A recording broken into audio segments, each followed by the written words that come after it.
भक्ति की महिमा कही 23वें अध्याय। तत्व मोक्षदायक महा सुनो सभी मन लाए।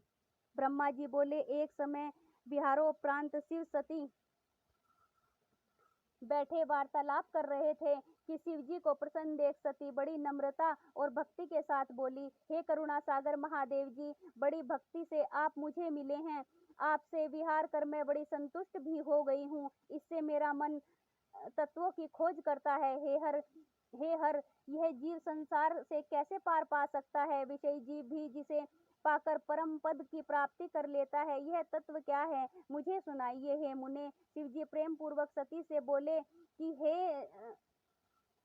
हे दाक्षायणी महेश्वरी, विज्ञान की परम तत्व दूसरा स्मरण केवल ब्रह्म का स्मरण। ब्रह्म साक्षात परे से परे है। भक्ति विज्ञान की माता है। भक्ति विज्ञान की माता है। भक्ति का विरोधी कभी भी विज्ञान को नहीं पा सकता।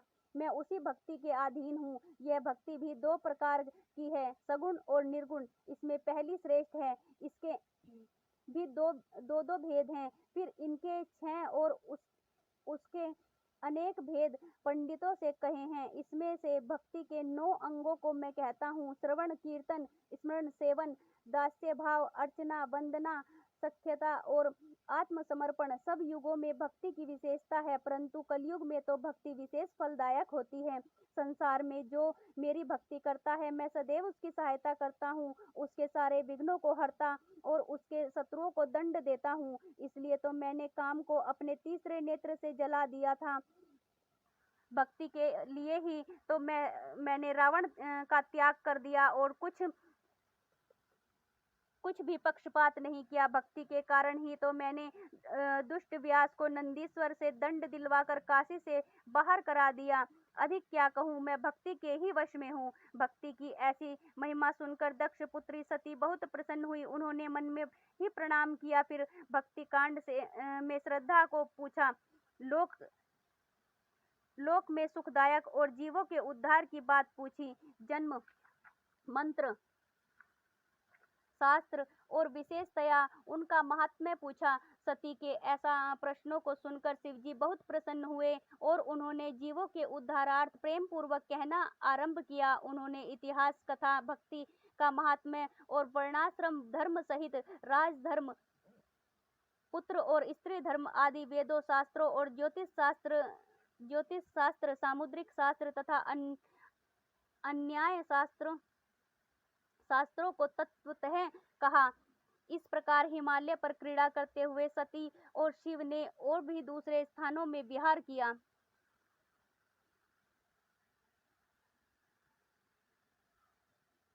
सती शंभु कियो भ्रमण, दंडक वन में जाही, राम लखन को देख तब शंका सती मन माही। नारद जी ने कहा, हे ब्राह्मण, अब आप मुझे सती शिव के अन्य चरित्र सुनाइए। ब्रह्मा जी बोले, हे नारद, अब मुनियों सहित प्रेम पूर्वक शिव का चरित्र सुनो। जब एक समय लीलाधारी शंकर सती के साथ नंदी पर बैठे हुए त्रिलोक भ्रमण कर रहे थे, तो दंडक वन में पहुंचने पर उन्होंने सती को कहा कि वह भूमि दिखलाई कि जहां से रावण भगवती सीता को हर ले गया था, और भगवान राम सीता के वियोग में लताओं और वृक्षों से भी उनका परिचय पूछते हुए सीता जी का पता लगा रहे थे। उनके पति वियोग की व्याकुलता का अंत न था। तब सती को यह सब बतलाते हुए देवाधिदेव शंकर जी वहां से आगे बढ़े, तो उन्हें भाई लक्ष्मण के साथ सीता को खोजते हुए भगवान राम दिखाई पड़े, और जो उसी प्रकार विरही थे।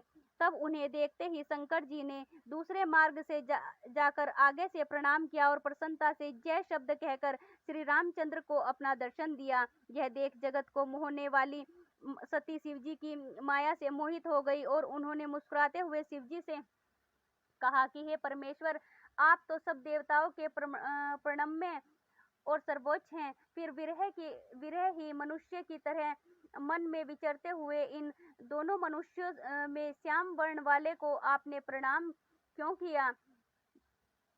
वे दोनों मनुष्य कौन थे? हे स्वामी, मेरी इस शंका को निवारण कीजिए, क्योंकि सेवक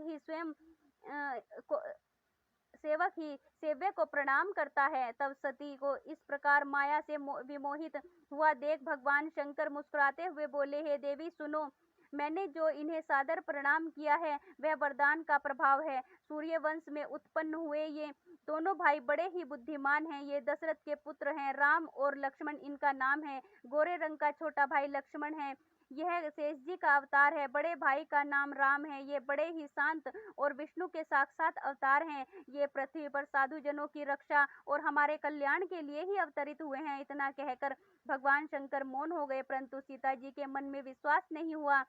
सती जी के मन में विश्वास नहीं हुआ।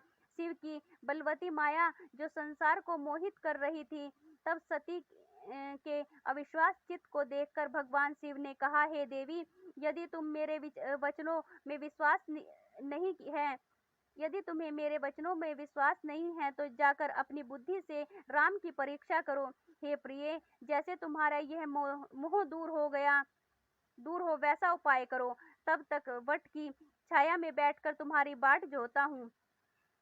जब तक तुम परीक्षा करोगी, फिर तो शिव जी की आज्ञा पाते ही सीता जी राम की परीक्षा करने फिर तो शिव जी की आज्ञा पाते ही सती जी राम की परीक्षा करने चली और वहां जाकर विचारने लगी कि किस प्रकार परीक्षा लूं। उन्होंने सोचा कि मैं सीता का रूप धारण कर राम के समीप जाऊं। यदि राम साक्षात विष्णु के अवतार होंगे तो मुझे पहचान लेंगे, अन्यथा नहीं। वह सीता का रूप धारण कर परीक्षा के लिए राम के पास गई। तब सती को सीता के रूप में देखकर शिव का नाम जपते हुए श्री रामचंद्र जी ने यह रहस्य जानते हुए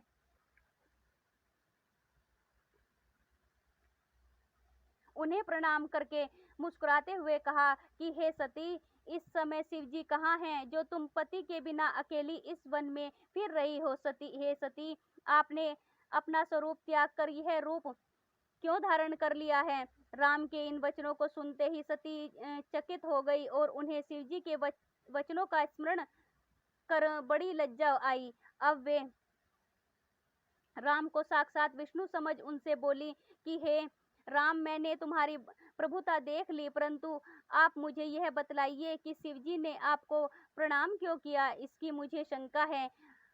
आप सत्य सत्य बतलाकर मेरा संदेह दूर कीजिए। सती के ये वचन सुनकर राम के नेत्र हर्ष से प्रफुल्लित हो गए।